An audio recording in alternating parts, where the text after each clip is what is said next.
Hello and welcome to our restaurant reservation system. I was testing out, I'm just going to look out here.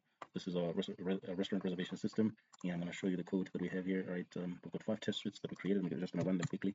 I did run them earlier and they all passed. I just want to run it live so you can see that they're actually passing. In the meantime, I'm going to show you that we've got a Swagger JSON file here that we created, and I'm going to demonstrate its functionality on the Swagger UI, right?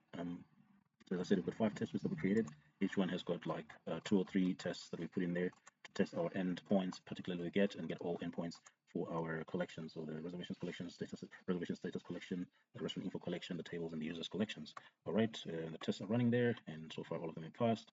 So we got 5 test suites that passed and 16 tests that passed. Right, that passed. And I'm gonna come in here. This is our. Let me just try to refresh my database there. I'm just gonna delete here the users. I'm gonna leave that there. Reservation statuses that I have, just must see.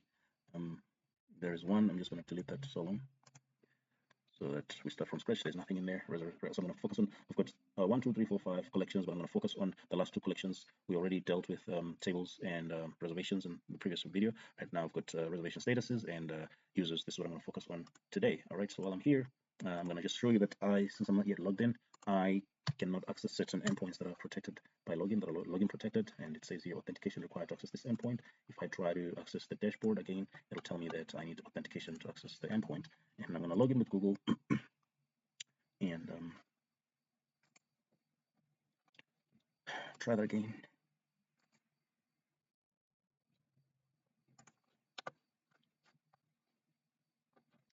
All right, so I'm going to log in with my Google account. And okay, I've now been logged in. All right, logged in as Brighton, and I can access my dashboard now. And from there, I'm going to access my API docs. And what I'm going to do is I'm going to copy the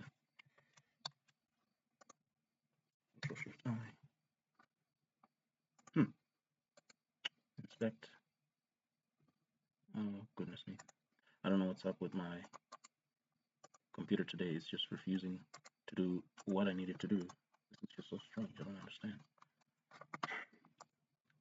All right, what I particularly wanted to get here was the connect.sid, the cookie, session cookie control C, so I can authenticate myself or authorize myself to use my APIs or to access my endpoints. All right, so in my previous video, we demonstrated the use of, we demonstrated tables and reservations, and today we're going to focus on reservation statuses and users. All right, so I'll start with get to get all users. There should be 1 right now, so I'm going to try execute. Oh wait, status is 0. There should be nothing right now actually.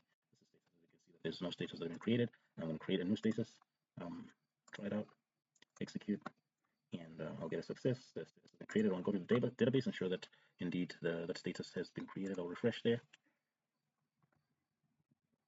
And as you can see, the status has been created on the database, so changes are being done on the database itself. So I'm gonna let me just create another status for interest's sake, but I have to change it to okay, confirmed. I'm gonna leave that as is. Just create. Okay, new status created, and it's called confirmed. I'm gonna grab the ID number of that status because I'm gonna need it later, and I will try to get. Okay, now I can try to get statuses again, and we should see the 2 statuses that I created. And if I go to get a status by ID, paste in that ID number that I copied and execute, you will see that I've got my status by ID there. And actually, while I'm here, let me just try to post this without any data in there to show that we've got data validation in place. All right, execute.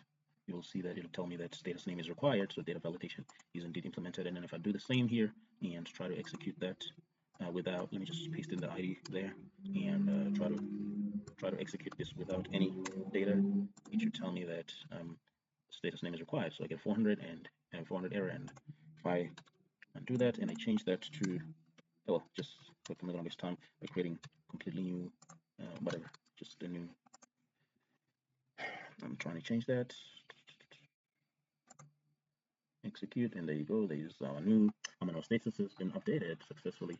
And if I go in here and delete that status, try it out and delete, execute, and our status is deleted successfully. If you come in here and refresh, all right, I created 2, remember, refresh.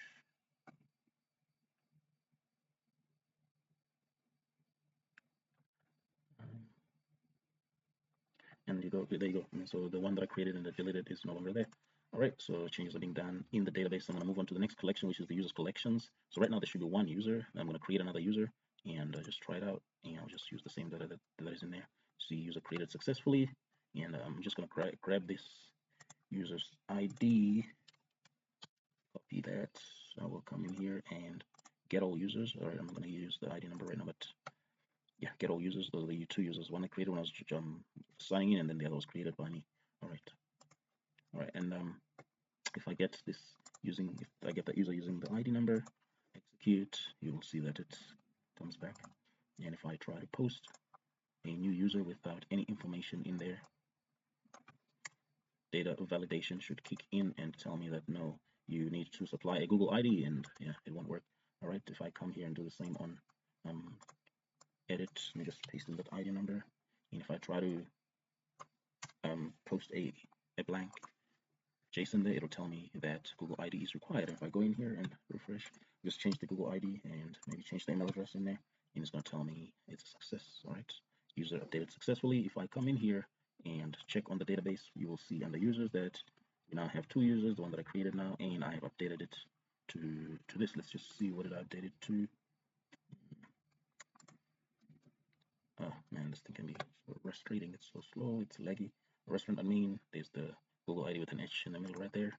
Google ID with an H, restaurant admin. All right, so there is my edit user, and now I'm gonna do the delete this, paste in the ID, execute, and as you can see, it says user deleted successfully. If I go in here and refresh, you should see that the user has indeed been deleted, so only the one that was created when I joined in. And thank you for watching.